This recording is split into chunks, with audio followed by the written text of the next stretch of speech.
Chers amis, nous sommes dans une joie toute spéciale en ce jour, le 50e après Pâques, où nous célébrons la Pentecôte. Comme vous le savez sans doute, la Pâque juive était une fête des Juifs qui célébrait la sortie d'Égypte par la main puissante de Dieu et par le ministère de Moïse. Et chaque année, les Juifs célébraient cette mémoire au cours d'un repas où ils prenaient du pain sans levain, du pain azim, comme nous le faisons. C'est pour ça que le pain de la communion est tout plat, parce qu'à l'époque, ils étaient partis en hâte de l'Égypte dans la nuit. Ils avaient passé le lendemain la mer Rouge à pied sec. Et chaque année, donc, en faisant mémoire de cette sortie d'Égypte, ils célébraient la Pâque avec ce fameux pain azim. Jésus avait inventé la messe que nous célébrons maintenant au cours d'une fête de la Pâque juive. Et c'est pourquoi il a pris du pain azim, lui aussi, pour le transformer en son corps et en son sang, donné et versé pour nous. Et il a dit, faites cela en mémoire de moi. Et vous le savez, dans le même temps, ce qu'on appelle du mystère pascal, Jésus, le soir même où il a inventé la messe avec ce fameux pain, a été arrêté au jardin de Gethsémani par la trahison de Judas, a vécu toute sa passion jusqu'à mourir sur la croix pour nous délivrer des péchés, et le troisième jour, il est ressuscité. Et depuis ce jour-là, la Pâque juive est devenue pour les chrétiens la fête de la résurrection du Christ, que nous appelons toujours Pâques. Et les Juifs, non seulement célébraient la sortie d'Égypte, mais 50 jours après cette fête de la Pâque, comme nous, aujourd'hui, ils célébraient la Pentecôte. Et ce faisant, ils célébraient le don que Dieu a fait à son peuple de sa loi, les 10 commandements, qu'il a donnés à Moïse sur le mont Sinaï.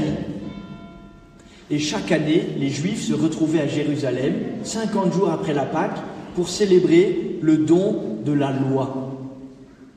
Et Jésus a utilisé là aussi une fête juive, de la même manière qu'il était ressuscité le jour de la fête de la Pâque, dans ces jours où il se célébrait cette sortie. Et bien de la même manière, il a utilisé la fête de la Pentecôte juive pour envoyer d'auprès du Père, comme il l'a promis à ses disciples, l'Esprit de vérité, qui est venu sur ses apôtres, comme nous l'avons entendu dans la première lecture, avec ce vent violent qui a pénétré dans le cénacle, et cette boule de feu qui s'est répandue en langue de feu sur la tête de chacun des apôtres, pour transformer leur cœur. Et l'Esprit Saint, dit saint Paul, justement, c'est la loi nouvelle. Ça n'est plus la loi ancienne des 10 commandements seulement, c'est la loi nouvelle, l'amour de Dieu qui est répandu dans nos cœurs par le don de l'Esprit Saint. Et c'est pourquoi les chrétiens, depuis ce temps-là, célèbrent aussi le 50e jour après Pâques, la Pentecôte, mais non plus seulement le don des 10 commandements, mais bien le don de l'Esprit Saint. Et frères et sœurs, nous y sommes aujourd'hui. Nous célébrons la Pentecôte. Et nous sommes comme les apôtres, rassemblés pour prier avec la Vierge Marie, dont nous avons une petite statue sur l'autel, Notre-Dame d'Aparecida, qui pèlerine de famille en famille pour intercéder pour nous, pour que nous soyons délivrés du coronavirus. C'est le marathon de prière mariale demandé par le pape pendant le mois de mai. Nous sommes rassemblés pour prier, et comme les apôtres, nous recevons aujourd'hui, avec les chrétiens du monde entier, une effusion renouvelée de l'Esprit Saint. Nous n'entendons pas de vent violent, nous ne voyons pas de feu qui se répand sur nos têtes.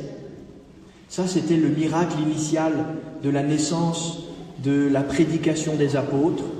Mais néanmoins, nous célébrons la même réalité. Aujourd'hui, l'Esprit Saint nous est donné. Et aujourd'hui, notre cœur peut être transformé comme le cœur des apôtres a été transformé. C'est en tout cas notre prière. Pour vous, les 3 enfants qui allaient recevoir le baptême, Daphné, Colline et Léna.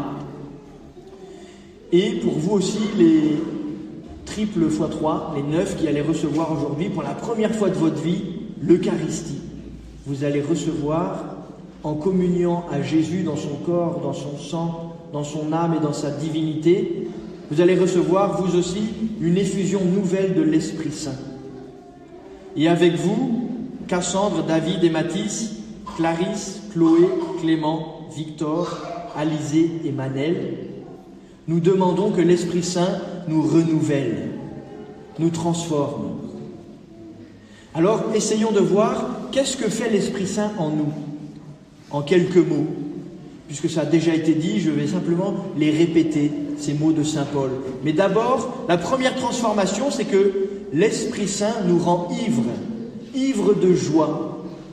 Vous avez entendu comme moi, dans la première lecture, ceux qui sont les spectateurs de cet événement incroyable ont l'impression que les apôtres sont sous, pleins de vin doux. Est-ce que les gens qui vous entourent et qui ne sont pas à l'église aujourd'hui, peut-être le monde qui nous entoure et qui pour une bonne part n'est pas chrétien, ne connaît pas l'Esprit Saint, est-ce que ce monde-là, quand ils vous voient, ils ont l'impression que vous êtes ivres? Eh bien, j'espère bien, il faudrait qu'ils aient l'impression que vous soyez ivres, que vous êtes ivres. Mais non pas ivre comme un pilier de bar qui titube parce qu'il a trop bu, ivre parce que nous sommes remplis de l'Esprit Saint. Et cet Esprit Saint déborde en nous d'une joie que nous ne pouvons pas contenir, comme les apôtres qui ne pouvaient plus se taire, et qui parlent dans toutes les langues. Là aussi, c'est un miracle initial de la naissance de l'Église qui prêche les merveilles de Dieu au monde entier. Mais cette même réalité doit nous animer. Alors la grâce qu'il nous faut demander aujourd'hui, c'est d'être ivres nous aussi. Quand vous sortez de l'église, il faudrait que ceux que vous croisiez se disent « Mais qu'est-ce qui se passe? Qu'est-ce qu'il a? Il a trop bu ou bien? Comment se fait-il qu'il soit joyeux, qu'il parle toutes les langues et qu'il annonce les merveilles de Dieu ?» Alors nous n'avons pas trop bu, mais nous sommes comblés, remplis de l'Esprit Saint. C'est la grâce que nous demandons d'une manière renouvelée, chacun les uns pour les autres. Et puis ensuite, au-delà de cette ivresse qu'il nous faut accueillir, cultiver, développer, manifester, il faut aussi que nous discernions qu'est-ce que l'Esprit Saint produit en nous un peu plus dans la durée. En gros, dans notre vie. Laissez-vous conduire par l'Esprit, dit Jésus, et saint Paul de reprendre cette parole aux Galates. Laissez-vous conduire par l'Esprit.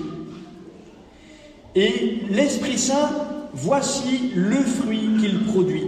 Et c'est un multifruit, encore mieux que le jus d'orange du matin au petit-déj. Le fruit de l'Esprit Saint, le voici. Vous êtes prêts? Faut que je le retrouve.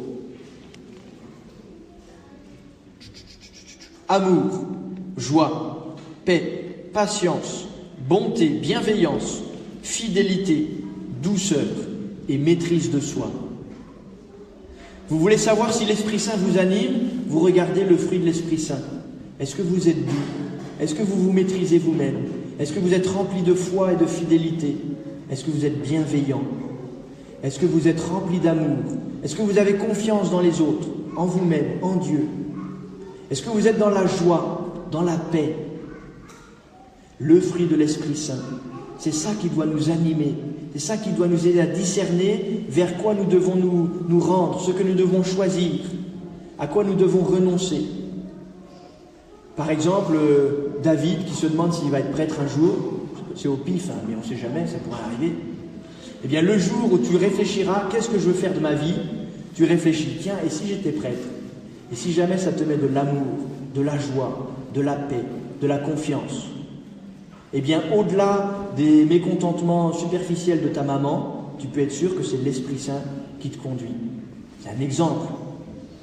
Et voyez-vous, pour discerner la volonté de Dieu, pour discerner ce que l'Esprit Saint nous appelle à vivre, il faut regarder le fruit que cela produit en nous.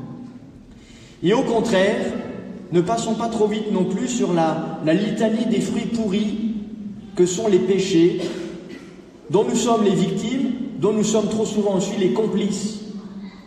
La beuverie, l'orgie, la sorcellerie, tout ça on a dit oh, ça ne me concerne pas trop. Mais méfiez-vous que ça n'est pas si étranger que cela à nos vies. surtout l'intrigue, la division, la jalousie. Alors là, demandons aussi à l'Esprit Saint qu'il vienne nous débarrasser de ce fruit pourri. Sans l'Esprit Saint, nous ne pouvons pas être purifiés. Sans l'Esprit Saint, nous ne pouvons pas voir se déployer le fruit que Dieu veut faire germer en nous et dont il veut nous combler. Alors, frères et sœurs, poursuivons paisiblement la messe, qui est un petit peu plus longue que d'habitude, mais c'est pas grave, c'est la Pentecôte.